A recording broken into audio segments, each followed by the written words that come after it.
All right, let's move on and get your updates now coming in from Bangladesh. Even as we're seeing the persecution of Hindus continuing brazenly in Bangladesh, you've got Mamata Banerjee speaking in the assembly and putting the onus on the central government. The West Bengal Chief Minister even said that she's ready to take Bangladeshi Hindus and vowed that we will provide them all the necessary help. We have enough resources to bring back our people, as she put it. This has led to political back and forth, with the BJP slamming Mamata, accusing her of shedding crocodile tears for Bangladesh. And this comes even as Mamata Banerjee put the onus on the central government, questioning what the central government has done. The BJP has responded by referring to Mamata as a Hindu-hating hypocrite.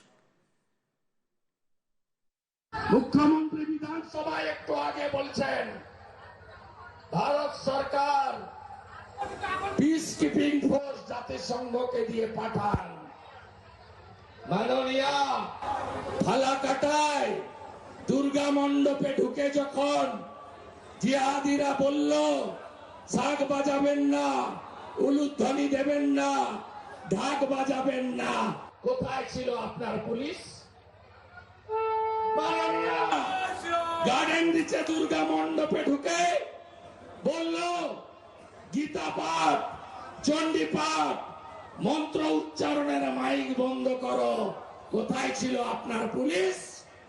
ওপারে ইউনুস যাহা, এবারে মমতা ব্যানার্জি তাহা। এ লড়াই বাঁচার লড়াই, এ লড়াই টিকে থাকার নয়, অস্তিত্ব রক্ষার লড়াই। সংখ্যা আমরা কমছি, ওরা বাড়ছে। বিএসএফ কে জমি দিচ্ছে না, হু করে ঢুকছে। Away from the politics playing out in India, let's talk about the situation in Bangladesh and the shocking persecution of Hindus that has been happening for the last many weeks in the neighboring country. But it's not the first time. This is something that's repeatedly happened in Bangladesh in the last many decades. I explain in our next detailed report. Bangladesh, for the last many months, has been witnessing attacks on Hindus, attempts to silence their voices, and large-scale persecution of the minority community. Now, let's tell you first about the Hindu population in Bangladesh.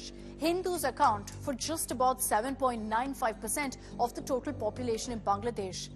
A small number, and yet they're the second largest community. That's because Bangladesh has a massive Muslim population. About 91% of the population in the country is Muslim. This wasn't always the case. According to the official 1951 census for East Bengal, as it was called then, Hindus comprised of 22% of the population of the province. That went down to 15% in 1991 and then to just 8.5% in 2011.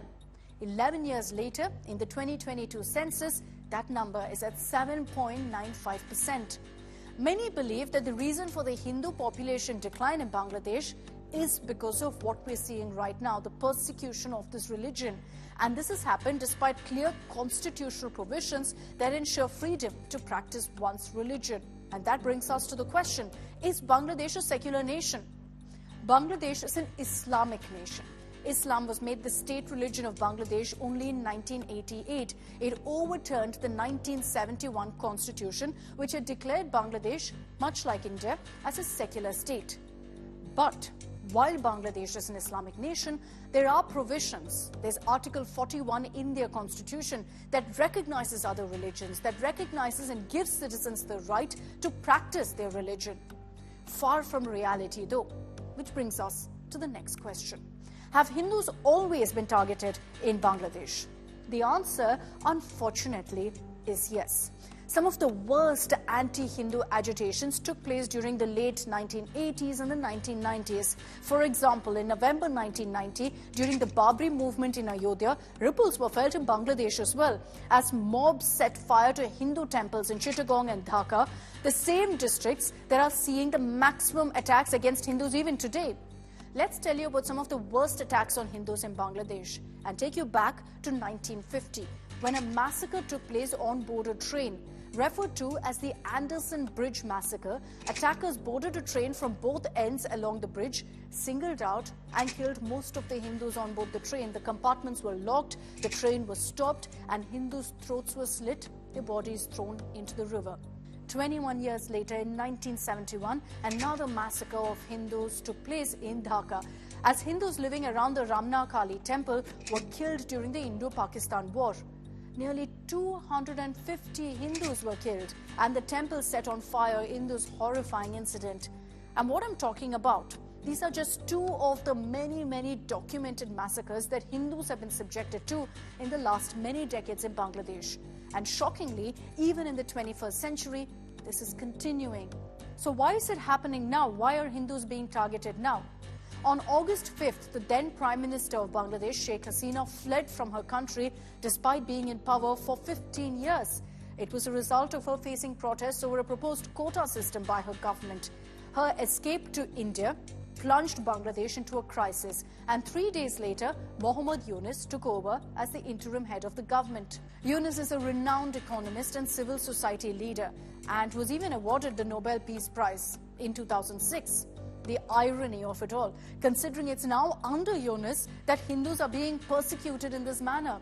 Hindus in Bangladesh are largely considered to be supporters of Sheikh Hasina's secular Awami League party, which is why the change of regime has translated to an unbridled reign of terror for Hindus. Let's tell you about the reactions that have come in, particularly how has India reacted to the violence. The Indian government has repeatedly called upon the Yunus government to crack down on the extremists who are targeting Hindus in Bangladesh. Most recently, over the arrest of an ISKCON monk. The Indian government issued this statement. I'm reading their statement now. We've noted with deep concern the arrest and denial of bail to Sri Chinmoy Krishnadas. This incident follows multiple attacks on Hindus and other minorities by extremist elements in Bangladesh. It's unfortunate that while the perpetrators of these incidents remain at large, charges should be pressed against a religious leader presenting legitimate demands through peaceful gatherings. We urge Bangladesh authorities to ensure the safety and security of Hindus and all minorities.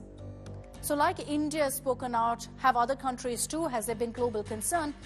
There have been very few statements, unfortunately, expressing concern over what's happening in Bangladesh. The United Nations back in August, soon after the transition of power, had condemned attacks on Hindus, but there's been no attempt to intervene and ensure the safety of Hindus.